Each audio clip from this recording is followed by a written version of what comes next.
gonna give nobody none of my jelly rolls. I wouldn't give you a piece of this cake to save your soul.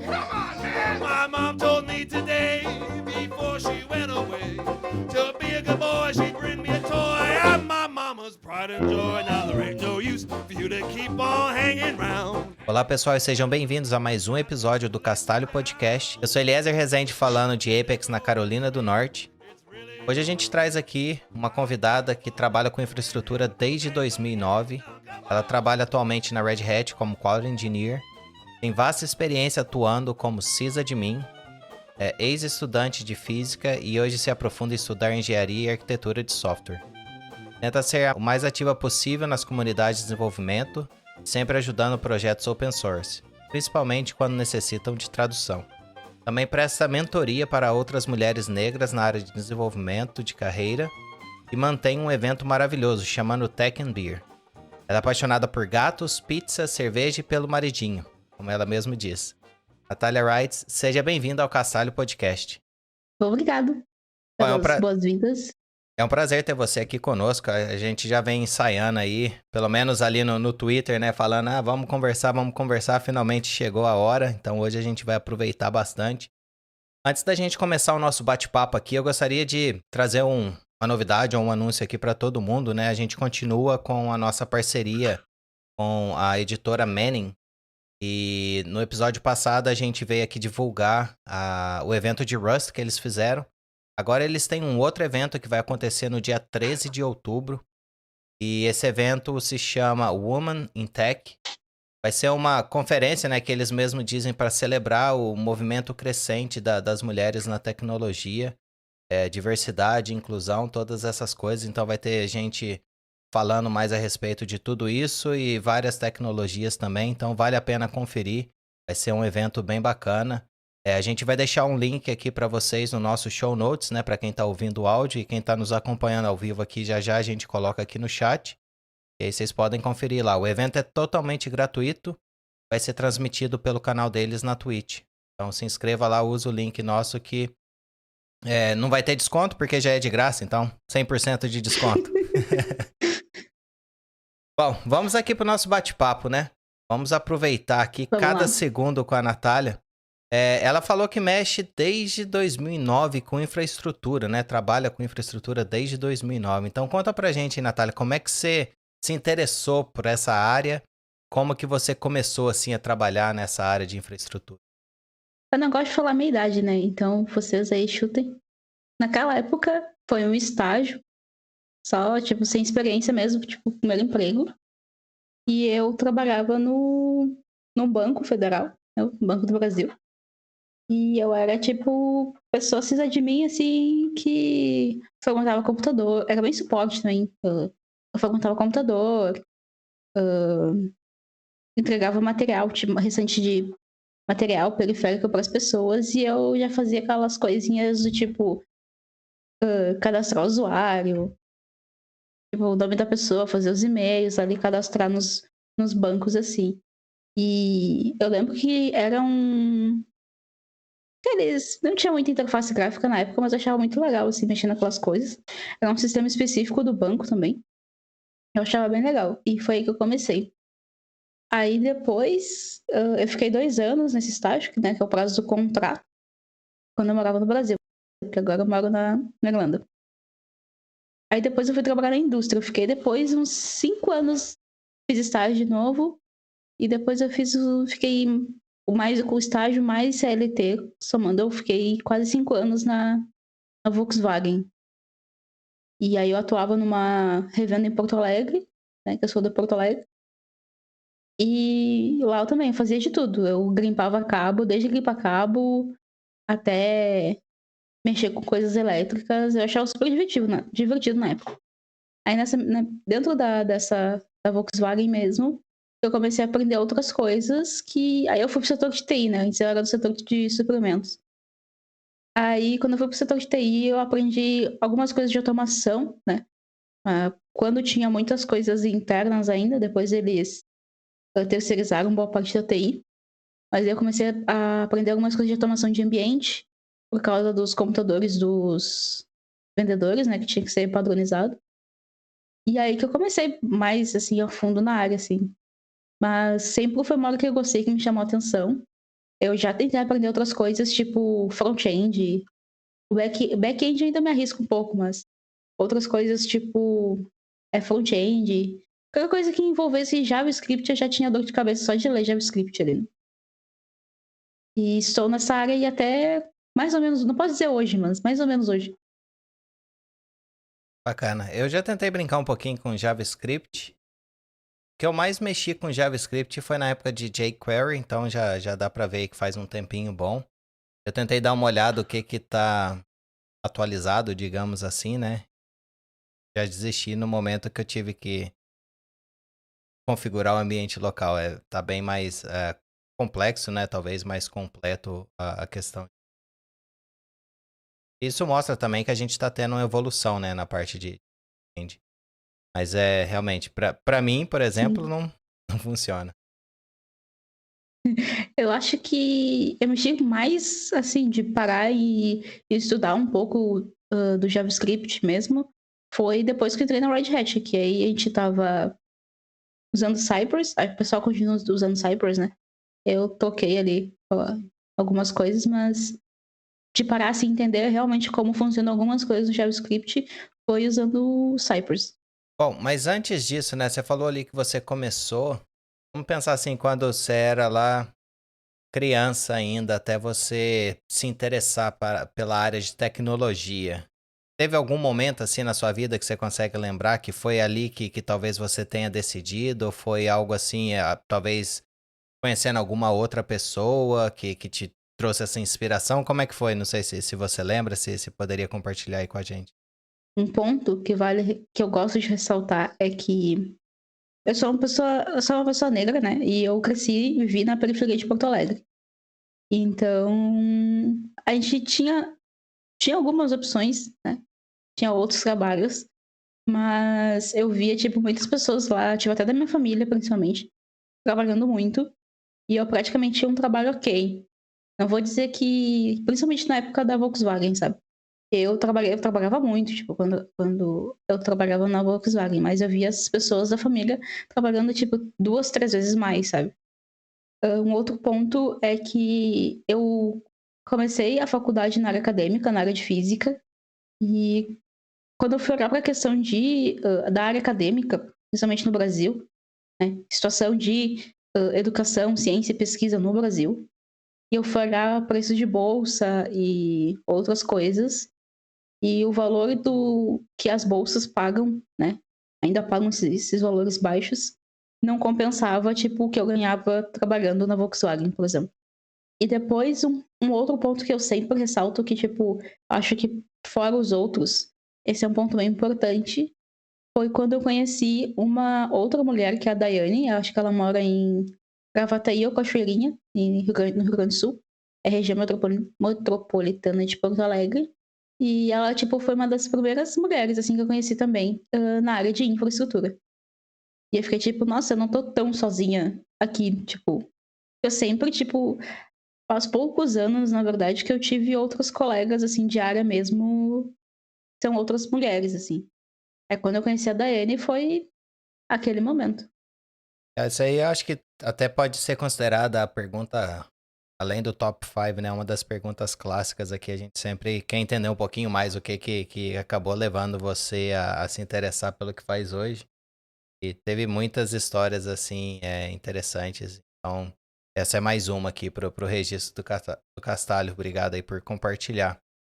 Outro adendo nessa questão é que muita coisa, principalmente na época da Volkswagen, de novo, que foi um lugar que eu trabalhei há muito tempo, é o lugar que eu fiquei mais tempo trabalhando, foi porque eu não falava, eu não sabia, na verdade, da existência de comunidades. E eu só fui me envolver com comunidades mesmo, de participar, etc., em 2018, assim. E o que me fez seguir na área foram muitas pessoas da comunidade. Uma delas é a Andresa, que trabalha na Brasil JS. Acho que foi uma das primeiras pessoas que eu conheci. Depois, ela não é tipo, da área mais técnica, assim. Mas foi uma das primeiras pessoas que eu conheci. E depois todo o pessoal do Meetup de Docker. Que aí eu aprendi, tipo, muitas outras coisas. E aí eu disse, tá, agora, depois de todo esse tempo ainda, eu quero ficar nessa área, eu vou me manter nessa área. Às vezes bate umas bad, mas a gente segue. Acho que faz parte, né? Sempre tem ali momentos de você tá bem empolgado e às vezes você passa aqueles momentos que não são os melhores. Eu acho que se a maior parte do tempo você gostar daquilo que tá fazendo, eu acho que ali já tem um bom indicativo. A gente, lógico, né, tem as coisas que a gente gosta, mas não necessariamente fazer o que a gente gosta o tempo todo não quer dizer que a gente não vai passar por maus momentos. Sim. Mas que bom que você continua aí, né, nessa área. E uma coisa que eu tenho curiosidade, assim, né, a parte de infraestrutura de 2009 para cá, principalmente em termos de, dizer assim, formas de construir a nossa infraestrutura, né? Hoje em dia tem a questão de containers, antigamente era mais virtualização, agora é mais containers. Como é que foi essa questão, assim, talvez do aprendizado para você trabalhar mais nessa área? Antigamente, provavelmente era mais difícil, né, de encontrar informação. Hoje o YouTube acaba que tá bem, assim, bem conhecido, tem bastante gente que tá produzindo conteúdo. Se você fosse comparar antigamente com agora, tanto no sentido, assim, de ferramentas quanto no sentido de aprendizado, o que você comentaria aí pra gente, assim, de talvez o que fosse mais evidente em termos de diferença?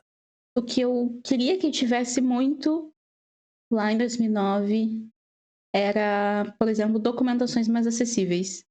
Porque eu lembro que 2009, principalmente foi 2009 e 2010, foi o ano que eu tive meu primeiro computador em casa também. E eu lembro que eu tinha que ir numa banca de revista, por exemplo, comprar uma revista para entender como é que eu mexia no computador. E era um Ubuntu bem antigo, assim. E, tipo, ninguém na minha família tinha aquele conhecimento, assim. E eu ficava, tipo assim, meu Deus, e agora? Aí eu tinha que esperar todo mês pra poder ir na banca de revista, por exemplo, comprar a revista pra eu entender como é que eu mexia no computador, sabe? E eu fiquei, tipo, um bom tempo ainda sem mexer, mesmo tendo computador em casa, sem mexer no computador. Quando eu digo documentação acessível, é ter com documentação em português, por exemplo. Porque naquela época eu não tinha acesso a inglês, a aprender inglês. Eu fui fazer um curso de inglês básico muito tempo depois. Mas eu não tinha vários manuais também e documentações que me eram passadas eram todas em inglês. E acho que, para mim, esse é o maior ponto, assim, de evolução, de ter pessoas envolvidas nisso para melhorar essa questão de acesso à documentação, por exemplo. Principalmente documentação.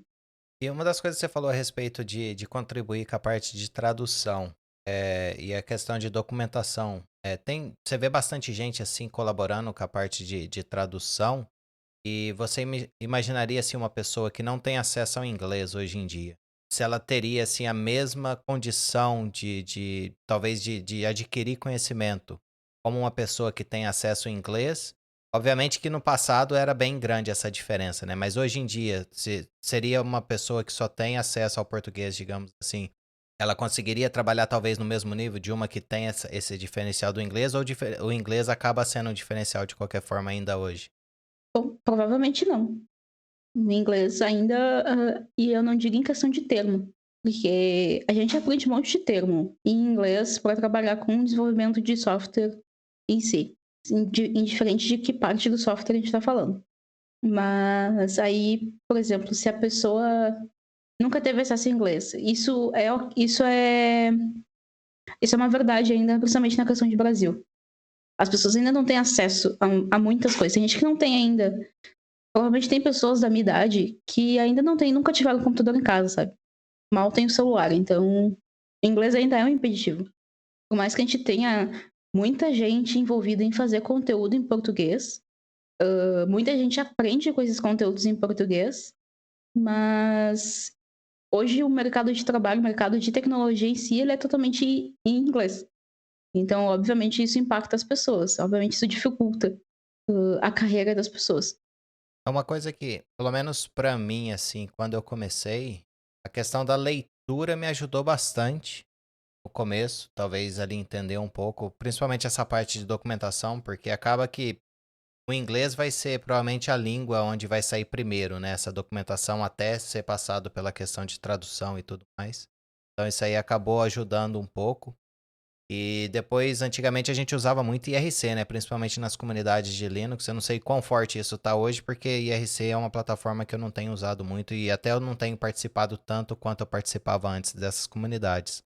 Então, a segundo passo para mim foi essa questão de tentar me comunicar, principalmente na hora que eu tinha problema, tentar resolver, mexendo ali com o Linux, tentando resolver questão de driver, essas coisas todas.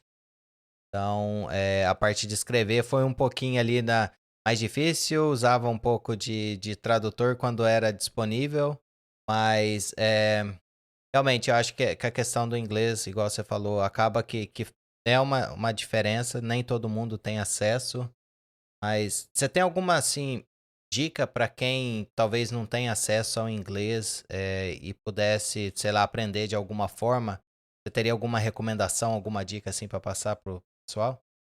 Eu acho que tem muitos conteúdos indiretos que possam ajudar a gente, como, por exemplo, música, que é uma coisa que eu acho que todo mundo consome e é ainda, de alguma forma, através de rádio, é uma coisa acessível. Eu aprendi muito inglês, até hoje eu uso música para estudar inglês, né? Para melhorar a questão de ouvir em inglês. Acho que música é uma delas. Tem, dependendo da região da pessoa, tem coletivos que ajudam isso, ajudam a melhorar não só inglês, como outras disciplinas que caem em vestibulares, por exemplo. É uma das coisas. Eu tive inglês enquanto na escola, mas foi assim, muito básico. Eu diria que uma das coisas que me ajudou no inglês foi jogos. A música também, a parte assim, antigamente tinha muito esses sites de tradução, né, de música, eu acho que é uma forma, igual você falou. Mas pra mim um negócio que me ajudou muito foi jogos, principalmente na parte de entender, na hora que você tinha jogos assim que conversava, né, você precisava fazer uma decisão e tudo mais. Foi uma forma. Óbvio que quando você, por exemplo, você vai muito em jogo ou vai muito em música, talvez você vai ouvir certos termos mais e mais vezes.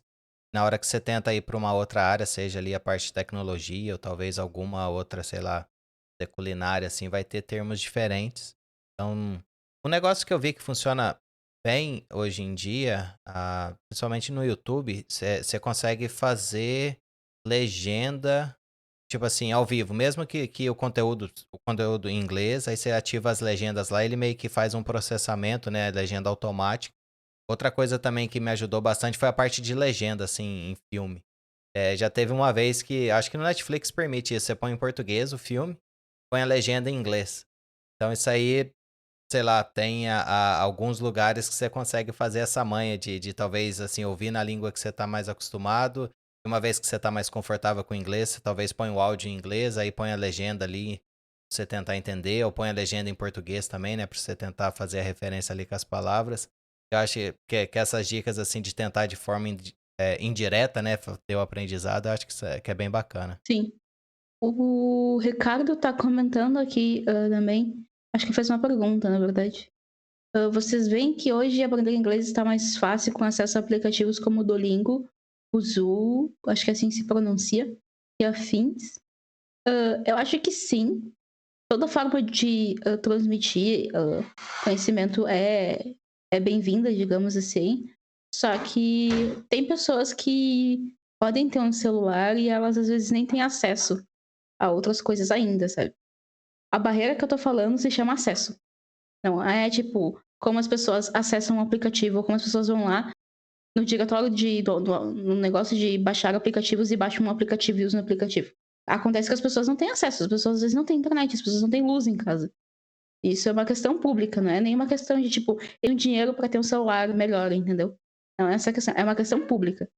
A gente comenta assim a respeito, né, das facilidades, mas igual, por exemplo, se vai depender de YouTube, você precisa ter ali a internet e a energia, precisa ter uma forma de acessar, seja via telefone, via computador. Então, tudo isso aí você vai adicionar no pacote. Se a gente fala Netflix, por exemplo, você ainda precisa ter uma assinatura do Netflix, se você quiser ter esse tipo de recurso. Eu não sei, assim, eu não tenho ideia de quanto custaria por mês um curso de inglês e talvez, obviamente, que esse conhecimento, assim, de forma indireta não vai ser, diria assim, talvez tão efetivo quanto você ter, assim, um professor que está dedicando ali o tempo em sala de aula, mas em termos de acessibilidade financeira, né, não, lógico que tem a questão de ter disponível internet, essas coisas. Se tendo isso, talvez fique mais barato, né? Pensando só no simples fato de valores entre você ter um curso ali de inglês, que você tem que comprar material, essas coisas, eu acho que isso aí é um detalhe, né? Que tudo vai adicionando no pacote. Talvez você tenha uma assinatura disso ou algum aplicativo é algo que seja mais acessível.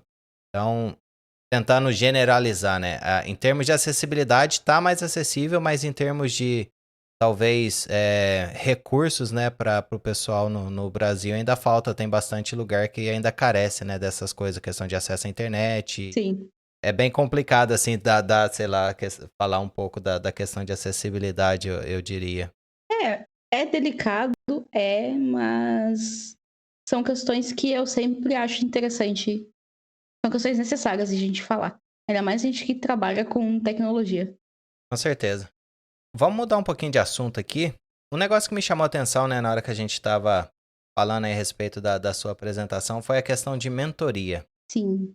Conta um pouquinho pra gente, o que te fez, na verdade, procurar estar fazendo esse trabalho de mentoria? Como que você começou a estar fazendo esse tipo de trabalho? E depois, como que funciona, né? Eu pensei em começar a fazer isso depois que eu vim pra cá, pra Irlanda. Porque aqui eu tenho mais, digamos, estabilidade de produzir qualquer tipo de conteúdo. Né? Porque aqui eu tenho a internet, agora, aqui né, nesse apartamento também, a internet funciona melhor. Eu consigo dividir também as horas durante o dia para ajudar a fazer isso. E eu tive uma pessoa que trabalhou comigo em Porto Alegre, que se chama Chayane. E ela também era dessa área de infra e eu sempre ajudando e tal. Eu disse, Chay, vamos fazer assim, vamos fazer um teste. Que tal eu te oferecer uma mentoria? Para eu também me desafiar né, nessa questão. E eu não digo só te ensinar a fazer a trabalhar com as ferramentas, mas te ajudar em questão de carreira. Porque um ponto nessa questão de carreira foi que quando eu vim para cá, eu passei num processo seletivo de uma outra empresa. Quando eu cheguei aqui, por motivos de coronavírus, né, a gente não seguiu a contratação. Aí quando eu me vi fazendo processos seletivos para outras empresas grandes, isso antes do processo da Red Hat também, eu vi, nossa, tipo, é aquele soco na síndrome do impostor, sabe? Eu disse, tá, comecei só com eu e a Chayane, e aí depois entrou a Isabela, acho que ela comentou aqui também nos vídeos, e essa mentoria com elas, que são duas pessoas negras, já faz 6 meses. E por último agora, a Jussi Cabreira, que ela é da comunidade de PHP do Brasil. Ela entrou também para parear algumas questões com a gente e tem sido bem importante, assim. É bem satisfatório ver, assim, que eu que me achava pequena, né? Eu consigo ajudar as pessoas, assim. E, tipo, ver o crescimento delas em várias coisas, não só em questões técnicas, assim, sabe? Mas também como questões profissionais e tal. Então eu disse, nossa, deu certo. Então vamos seguir. Aí agora, amanhã eu também começo outro projeto de mentoria também. Vou mentorar outra pessoa no Mais Um Code, que é um projeto para inclusão de pessoas periféricas na área de tecnologia também. E por último, eu faço parte da equipe não digo equipe pedagógica, acho que não é bem esse nome, mas é de um projeto que eu acho que é muito importante em questões sociais também, que é a Educa Transforma, né, que ele faz trabalho com inclusão de pessoas trans na área de tecnologia. E tipo, tem sido bem importante para mim também, né, ajudar nessa questão, por motivos de eu também vim da periferia, também tipo, tive marginalização mesmo, sabe? Mas para mim tem sido bem gratificante poder ver que eu consigo, de fato, ajudar essas pessoas e que elas estão, tipo, seguindo um rumo bom, sabe? O rumo que elas querem, o rumo que elas decidiram. E, tipo, isso para mim é muito além de ser só técnico. Ser só uma pessoa técnica. Entendi. Trabalho muito nobre e a respeito dos projetos que você mencionou, depois a gente pega todos os links e deixa aqui no show notes, né, para todo mundo que quiser, sei lá, ajudar ou quiser mesmo participar, possa estar contribuindo. Sim. Eu mando depois. Tá joia. Uma dúvida que eu fiquei assim é como é que você inicia assim esse trabalho de mentoria? Seria tipo assim uma pessoa chega até você e você faz assim uma entrevista ou é mais por conversar mesmo, é um negócio mais natural? Só por curiosidade assim, como é que funciona? Depende.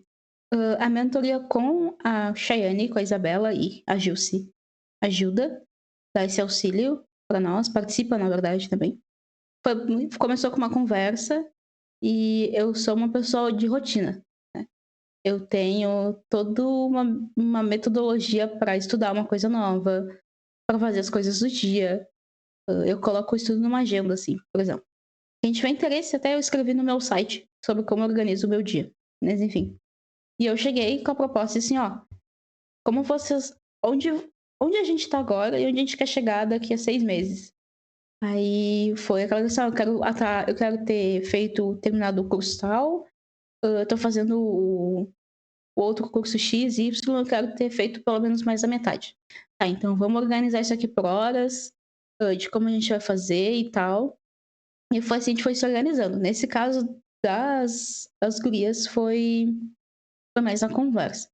Foi mais um cold, quando o pessoal lançou o projeto, eu me indiquei para ser mentora. E aí eu fiz uma entrevista com os organizadores do projeto. E aí depois a gente, fechamos, vamos continuar o segmento.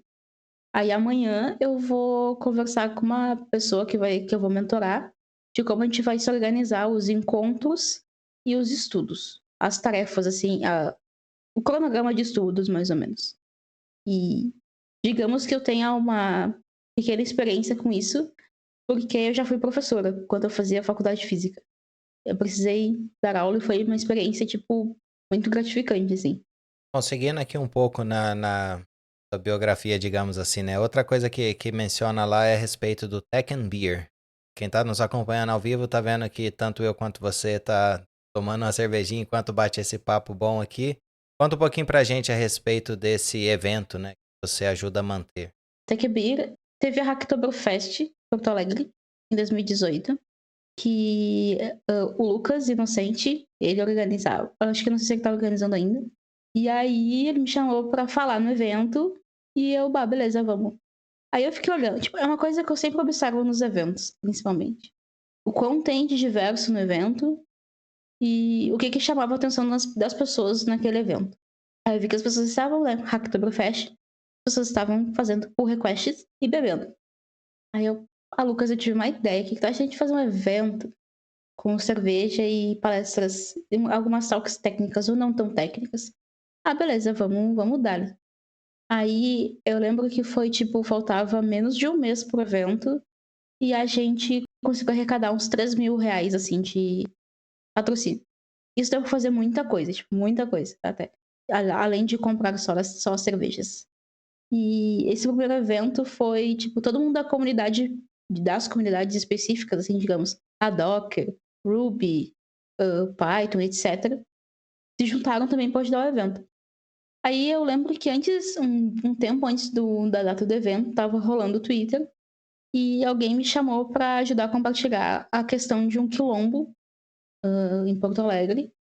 E porque esse quilombo foi invadido de forma ilegal e as pessoas ficaram sem casa e sem comida. E era a época de festas de fim de ano, assim. Eu fiquei pensando, tá, se eu posso juntar essa galera toda aqui pra fazer evento e beber, eu acho que não ia custar nada se as pessoas levarem 1 quilo de alimento e a gente doar pro quilombo. Aí foi mais ou menos isso o primeiro evento. Tipo, a Andresa Rocha, que trabalha no Brasil JS, ela foi keynote desse evento e ela trouxe questões de RH. O Saulo, ele trabalha com inteligência artificial, acho que ele mora no Rio de Janeiro. Ele foi keynote também, né? Foi bem legal, tipo, o primeiro evento. Todo mundo gostou, a gente teve ótimos feedbacks sobre esse evento. Aí, ano passado, a gente fez o segunda edição também.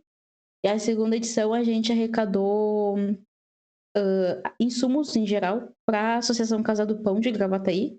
Eles fazem refeições a baixo custo. Eles também ajudam as pessoas que estão precisando ali da região também. E também eles acolhem mulheres que foram vítimas de agressão. Então a gente fez, a gente arrecadou bastante coisa para eles também. E a proposta do evento sempre foi essa, a gente pegar as questões de tecnologia, né, que geram algum tipo de impacto social e ajudar as pessoas que precisam. E claro, com cerveja. Legal. Bem interessante o projeto. Eu nunca tinha ouvido falar dele até hoje, que estava preparando aqui a biografia sua. Muito interessante. E esse ano ele vai ser online. Ah, esse, entre aspas, né? Bem entre aspas, é lado ou uma coisa positiva, né, a respeito da pandemia. É, Tem muita coisa que tá sendo online e muita coisa também talvez mais acessível por conta disso, né? Tinha muita gente que talvez não poderia ir até o evento e acaba que o fato de ser online acaba que facilita bastante. E se puder pensar, né, de uma sim, forma positiva em estar enfrentando uma pandemia, talvez algum desses detalhes ajuda a minimizar um pouquinho o fato de estar passando. sim. Uma outra coisa, né, que talvez a gente vai fugir um pouquinho do que a gente tinha conversado antes para a gente estar conversando aqui. Você também tem um canal no YouTube e as live streams na Twitch. Uhum. Conta um pouquinho pra gente a respeito de como andam esses projetos, né? A gente já viu que a questão da mentoria, o Tech and Beer, várias outras coisas aí, você participando nas comunidades, isso aí já provavelmente toma bastante do seu tempo. Mas além de tudo isso, a gente ainda pode adicionar a questão do seu canal no YouTube e as lives. Conta um pouquinho pra gente a respeito delas. Então, tá tudo meio parado por motivos de mudança, porque eu me mudei faz acho que 2 semanas pra esse apartamento. E eu fiquei muito ansiosa por essa mudança e eu acabei cancelando várias coisas. Mas o canal do YouTube também é o Shebang Bash. E a ideia sempre foi trazer conteúdos sobre ferramentas que o pessoal da infra usa bastante. Tem um conteúdo que daqui a umas semanas eu espero ter terminado, que é o de Wireshark, né? É uma coisa bem diferente, eu achei bem interessante trazer para falar, porque quando eu lancei lá, vocês têm interesse, no Twitter principalmente, vocês têm interesse em entender um pouco sobre o Wireshark basicão, assim. Bastante gente aprovou a questão, então acho que daqui a algumas semanas eu consigo terminar de gravar e escrever, porque eu sempre deixo conteúdo escrito também, porque eu acho que também fica acessível para as pessoas. E a Twitch, eu também parei um pouco, porque às vezes dá muito. Eu não consigo cuidar o chat e fazer as outras coisas ao mesmo tempo. Aí eu fico meio perdida. Mas eu parei um pouco também pelos mesmos motivos do YouTube, assim. Mas eu acho que daqui a uma semana ou duas, pelo menos uma vez por semana, a Twitch, principalmente, eu consigo retomar alguma coisa. Ah, legal, eu resolvi perguntar isso aqui que eu vi que você tá com um microfone novo aí, bem estiloso e tudo mais, então eu imaginei que talvez fosse uma preparação para as lives e pro canal no YouTube. Sim. Aí chegou hoje, aliás, o podcast aqui tá estreando o microfone. Então aí, ó, temos a honra de estar estreando o microfone junto aqui com a Natália. Muito bom, muito bom. Bom, mas uma outra coisa, né, que a gente poderia estar conversando é a respeito de você trabalhando na Red Hat. Então hoje acaba que a gente é colega de trabalho, né? Bem legal ter essa oportunidade de estar trabalhando aí comigo. Conta pra gente um pouquinho aí, assim, de como surgiu talvez essa oportunidade, a questão da entrevista, se você puder dar alguma dica assim para as pessoas, como que, com relação à entrevista, talvez mandar o currículo, essas coisas. Você teria alguma dica aí para estar compartilhando com a gente? Sim, bom, tudo começou no início do ano, quando alguém me mandou um tweet do Og, porque eu tava procurando emprego aqui e tava um pouco complexo, digamos assim, por motivos de inglês e outras coisas. E alguém, eu não lembro quem exatamente, me mandou o tweet do Og, sendo que estava precisando de pessoas para trabalhar com PyTest e outros testes e outras coisas a mais. É quando eu li o tweet do Og, eu fiquei olhando assim, eu não sei nada dessas coisas aqui. Aí o Juan bem assim pra mim, mas manda, né? Aí eu, tá. Aí eu fui lá, arrumei meu currículo e mandei. Aí foi que o Og respondeu meu e-mail, recebi seu e-mail e foi encaminhado. Eu disse, beleza, agora a gente espera. E nisso eu fiz outros processos seletivos aqui na Irlanda também. Aqui na Irlanda é cheio de empresas de TI. Aí eu comecei a enviar currículo e outras coisas para as outras empresas. Aí eu recebi um e-mail, não lembro o nome da pessoa, dela perguntando se eu tinha interesse ainda, que demorou um pouquinho. e de marcar a primeira entrevista. E eu fiquei tipo assim, meu Deus. Ah, respondi que sim, né? Beleza, eu tenho todo o tempo livre do mundo. Então, né? Aí depois que eu mandei e-mail, eu fiquei tipo assim, senhor, e agora? Aí beleza. Aí a primeira entrevista foi com o Frank e o Jeff, né? Que são os managers os managers do time.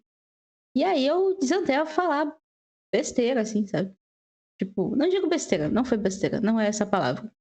Mas eu tava tão nervosa que eu comecei a falar, tipo, umas coisas bem random, assim, tipo, enfim.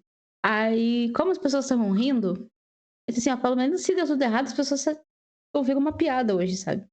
Eu tenho dessa. Aí tá, aí deu o processo demorou um pouco mais de um mês ou dois, eu não lembro. Foi uns 2 meses que o processo demorou por motivos de coronavírus, né? Também. E aí, o pessoal me mandou um e-mail dizendo que, tipo, a gente quer marcar mais 3 entrevistas com você. E eu tive a brilhante ideia de dizer assim, tipo, ah, beleza, pode marcar qualquer horário, eu tenho todo o tempo do mundo. Aí foi quando as pessoas marcaram 3 entrevistas no mesmo dia, e uma atrás da outra. E, tipo, há 4 meses atrás, meu inglês não era, tipo, como é hoje. Tipo, hoje eu uso um tempo do meu dia pra estudar inglês. Eu passo o dia ouvindo a rádio local e várias outras coisas. E aí começou a primeira entrevista. E eu não tava entendendo o que as pessoas estavam falando direito, claro. Aí eu me assim, tá, eu vou pedir para as pessoas falarem devagar, pelo menos. Aí as pessoas, ah, beleza, as pessoas começaram a falar devagar e tal. Aí eu lembro que a primeira entrevista foi com 2 colegas do time, né? E aí eu fiquei pensando assim, eu não me preparei para nenhuma questão técnica. Eu não pesquisei muito sobre o que caía nas perguntas da Red Hat na internet, assim, por exemplo. E aí, quando eu entrei no Glassdoor, eu só vi uma opção, só tinha um feedback da vaga, né, de Quality Engineer. E eu fiquei tipo assim, tá, beleza, agora vamos dar. E eu achei, tipo assim, que as pessoas iam me pedir pra explicar muita coisa, sabe? E era tipo, sei lá, tipo, teste, essas coisas e tal. Aí um outro colega pediu pra eu explicar que era um decorator. Aí eu disse, ah, beleza, isso eu sei. Então safe. Aí eu lembro que essa foi tudo na primeira entrevista. Aí eu parei, acabou a entrevista, eu levantei, eu tomei água. Aí na segunda entrevista, eu não conseguia falar direito. Eu juro, eu não conseguia falar. E aí, quando eu falei que eu sou fluente em espanhol, o Elijah, que é outro colega da equipe, né? Ah, eu tô aprendendo a falar espanhol porque eu moro no México. E eu fiquei tipo assim, se eu morrer aqui com inglês, eu vou jogar com espanhol. Aí do nada apareceu aquela sombra, que foi o Carson, no meio da entrevista. O Carson é um outro colega brasileiro também, do time. E ele bem assim, Natália, fica calma. O seu currículo é muito bom. Agora só falta você se vender. Eu fiquei, tipo assim, eu tava tão nervosa que eu não conseguia mexer na cadeira. Só pra vocês terem uma ideia, assim. Aí eu pensei, eu vou morrer aqui, não vai dar tudo errado, eu vou seguir procurando emprego, aí eu vou trabalhar numa startup e sei lá, seja lá o que for. Aí, beleza. Aí a última entrevista foi com o Eliezer. Aí eu olhei o Eliezer assim na. Eu levantei pra tomar água. O Eliezer tava na chamada, na call já. Quando eu olhei assim, aí o Rô saiu do quarto e pensei assim, tá tudo bem, porque tu não tá conseguindo nem falar. Eu disse, não, não tá tudo bem, eu vou morrer aqui daqui a pouco. Vai acabar essa entrevista, eu vou falar mais um pouco de inglês aqui, eu vou tentar falar mais um pouco de inglês, e eu vou cair duro aqui do lado depois. É isso. Aí, eu nunca esqueço do Eliezer, que ele entrou, quando eu abri na cal, aí eu vi a cara do Eliezer, eu bem assim, agora eu vou falar mais uns meia hora de inglês, e deu, já era, acabou o processo. O Eliezer falou bem pra mim, eu vou te dar um tempo de inglês. Aí eu fiz assim, ó. Aqueles 5 segundos de alívio, sabe? Aí o Eliezer conversou comigo. Aí eu expliquei umas questões, tipo, pro Eliezer. E eu sou uma pessoa subrepresentada na área de TI também. Aí depois, quem falou comigo foi uma outra colega, a Purva, né? Uma querida, aliás. E ela explicou algumas questões, tipo, organizacionais também, né? Pra eu não ficar com medo que não ia acontecer nada. E é tudo verdade. Aí depois de todo esse suador, eu tava. Aí passou uns meses desse processo. E eu vi, tipo, várias empresas demitindo pessoas no pico, né? No primeiro pico da pandemia. E aí eu fiquei tipo, eu acho que não vai dar pra me contratar, porque por motivos de Covid, né? Aí eu lembro que foi tipo uma semana. Eu recebi um e-mail perguntando bem assim, ó, você pode começar a trabalhar dia 4? Tá, eu posso. Aí foi aquela coisa, tipo, de digitalizar documento, enviar e esperar vir contrato, porque aqui, né, é diferente. Aí a gente tinha quase esquecido de negociar o salário, porque, diferente do Brasil, aqui a gente negocia o salário por ano, né? Aí foi aquela coisa, aí eu comecei a pesquisar para negociar a questão do salário. Mas no final deu tudo certo. Eu estou acho que vai fazer 5 meses. 4, 5 meses que eu tô na Red Hat. E tem sido uma experiência bem legal.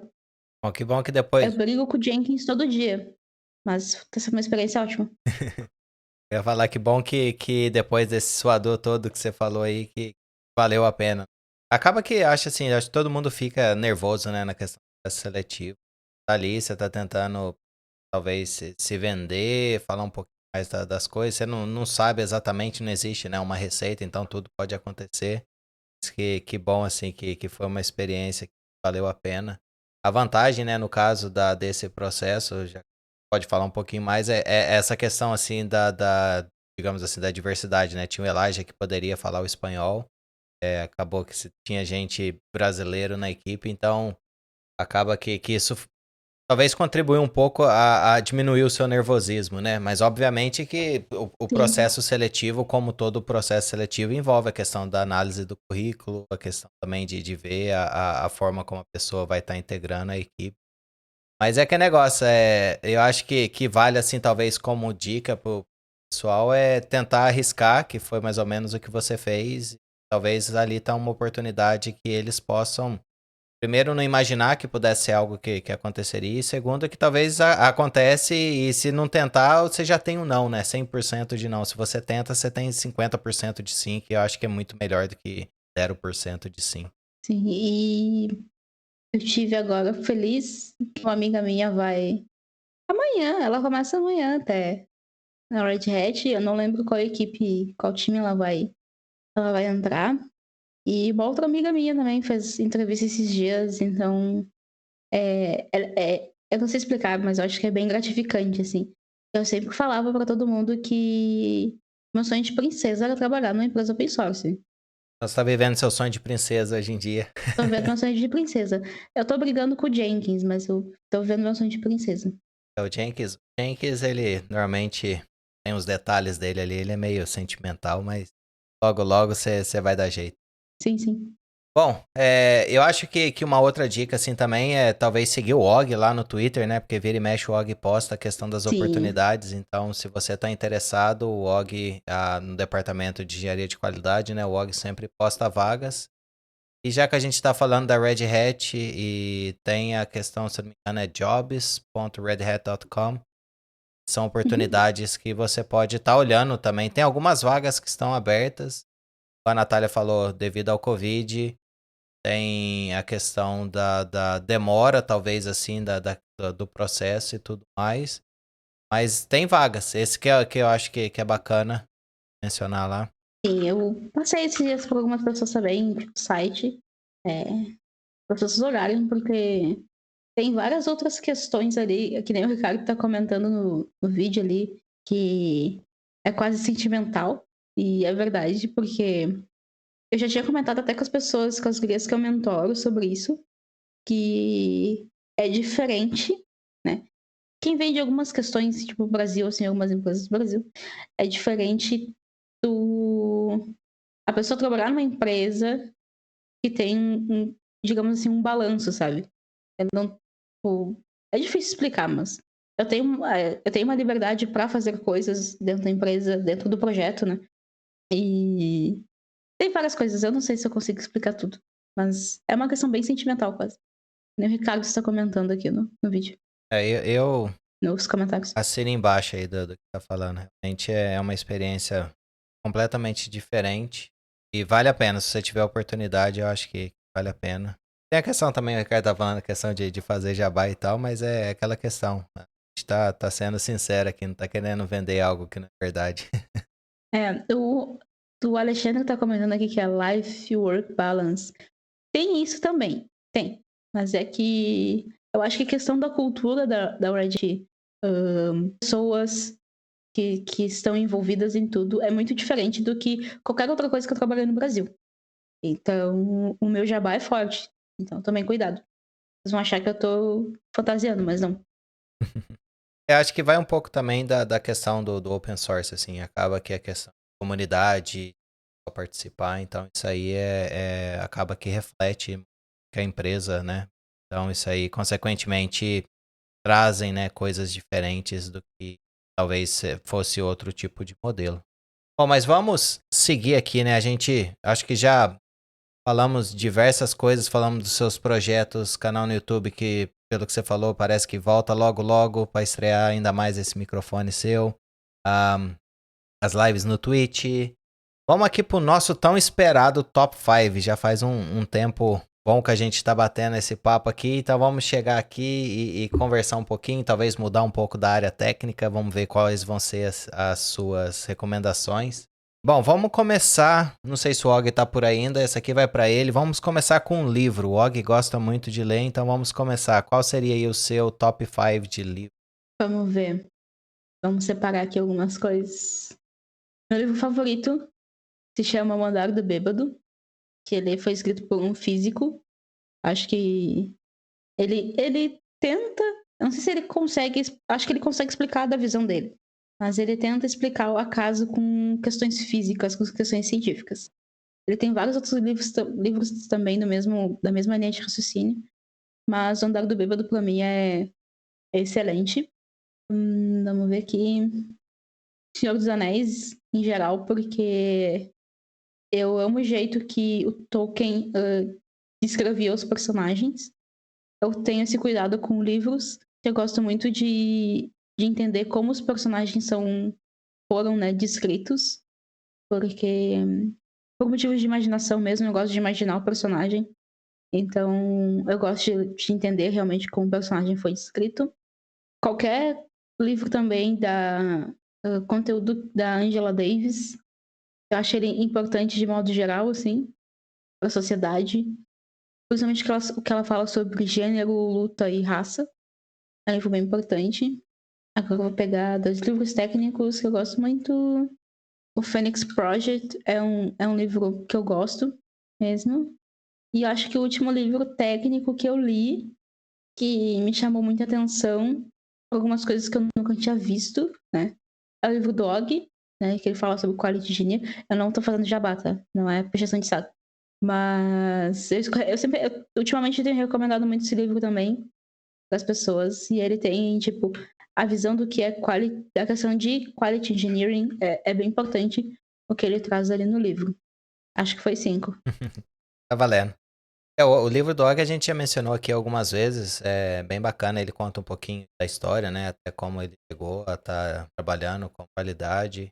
Hoje em dia ele é diretor do departamento de qualidade. Mas é bem interessante, pode fazer jabá, isso aqui é o seu top 5, você que manda. A gente só tem que conversar com o Og porque o livro, acho que ele não tem português, né? Tem que ver, talvez fazer uma tradução aí. É. Outra coisa, né? Vamos seguir aqui para nossa próxima categoria. Vamos saber o que você gosta, assim, em termos de música, bandas ou artistas. O que você costuma ouvir, seja aí para estar trabalhando, seja para relaxar. O que você recomenda aí pra gente? Esse é mais fácil. Eu escuto música velha, tipo música dos anos 70, 80. Música que as pessoas iam dançar naquela época. Eu acho que era isso que meu pai falava, pelo menos. Mas meu favorito mesmo, eu sou fã de Steve Wonder. Depois de Steve Wonder tem aí Tina Turner, que eu amo ela também. E aí, mudando completamente de saco pra mala, eu escuto bastante rap. Tipo, Racionais, Sabotagem, BK, Djonga. E uns pagode, porque eu sou pagodev. Geralmente pra trabalhar eu tô ouvindo pagode anos 90. Você lembra de algum aí pra citar? Um pagode, uma banda? Sei lá, Raça Negra, Arte Popular. Bom, bacana. Vamos aqui para nossa última categoria, né? Que normalmente a gente pergunta em termos de filmes e séries. Você costuma assistir alguma coisa? O que você recomendaria aí pra gente? Esse é mais difícil ainda, porque eu não paro quieta na frente da TV. Mas. Filme. Deixa eu lembrar o nome em português. Acho que é Estrelas Além do Tempo, que eu acho que foi o filme que eu mais assisti. E fala a história das contribuições das mulheres negras da NASA, Pantera Negra, qualquer animação do Miyazaki, Estúdio Ghibli. Ultimamente eu tenho assistido umas coisas estranhas, tipo Get Organized. Acho que é isso. Tá ótimo. Na verdade, eu menti. A nossa última categoria não foi filmes e séries. Essa aqui é meio de surpresa, mas é pra ser assim, sem pensar muito. Quais são ali os aplicativos ou ferramentas que você não fica sem no seu dia a dia? Que vier na cabeça, por isso que essa é espontânea. Esse é mais fácil ainda. Focus to Do, porque ele tem um Pomodoro e eu passo o dia usando Pomodoro para manter o meu foco. Ou que eu tenho o resto de foco na minha cabeça. Posso até olhar aqui na barrinha do computador. Notion, calendário, o app de água para lembrar que eu tenho que tomar água durante o dia. É importante tomar água, bebam água, gente. Não só cerveja. Pokémon Go. Eu sou mais que Pokémon. Respeita a minha história. Ou tento ser, né? O resto da minha vida, mas enfim. Esse app aqui que é legal também, o Podcasts. Eu também fico ouvindo podcast durante o dia. Tem um outro que eu uso bastante, que é o Calendly, que é para as pessoas que eu mentoro, ou qualquer pessoa que queira trocar algum tipo de ideia aleatória, assim, tipo, do nada. Eu quero falar com você. Elas podem agendar eu deixo uns horários ali, caso elas queiram conversar comigo. Ah, e esse aqui, ó, o Lockwise, porque eu sempre esqueço as minhas senhas. Acho que são esses. Ainda mais hoje, né, que você precisa ter senha, dependendo do lugar, pede a senha cada um de um jeito. É mais complicado ainda. Sim. Bom, excelente. Essa última categoria aqui é mais surpresa mesmo, é mais pra gente pegar assim no susto e ser bem espontâneo. Queria agradecer o seu tempo, Natália, ainda mais que aí pra você já tá mais de 11 horas, né? 11h16.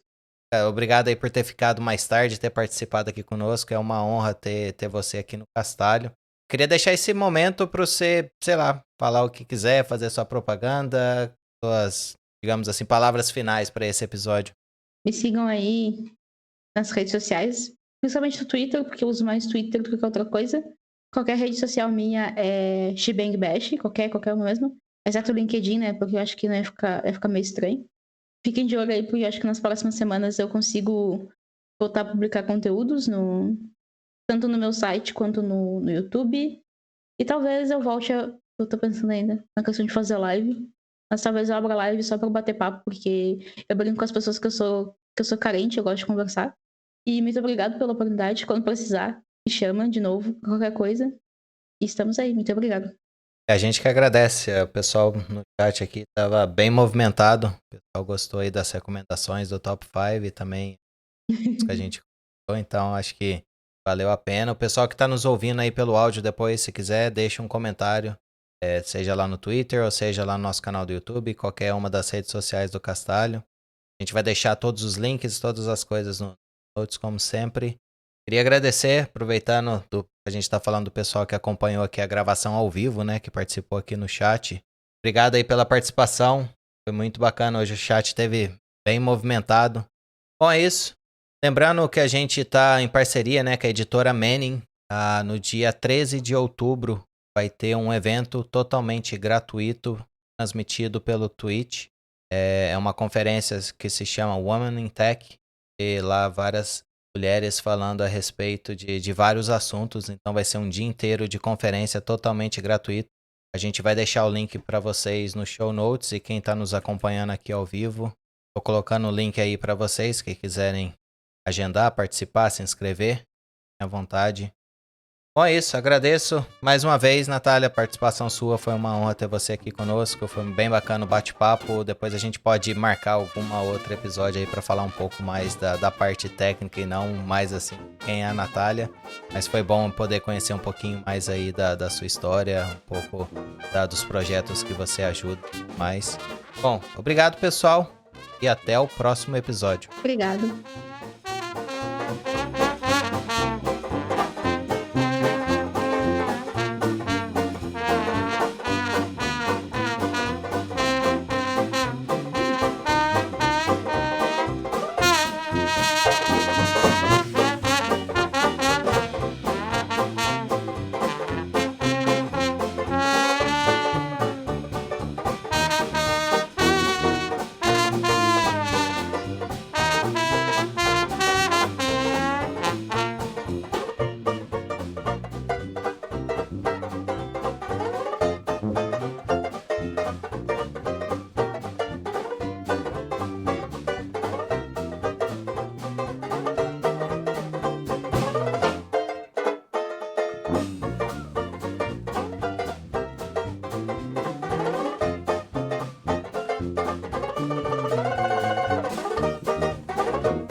gonna give nobody none of my jelly roll. I wouldn't give you a piece of this cake to save your soul. My mom told me today, before she went away, to be a good boy, she'd bring me a toy. I'm my mama's red hot boy. Now there ain't no use for you to keep on hanging round. I love you, but I've got to let you down. Oh, Lord, your jelly roll is fine, but it ain't as good as mine. I know you want it, but you can't have it, 'cause I ain't gonna give you none.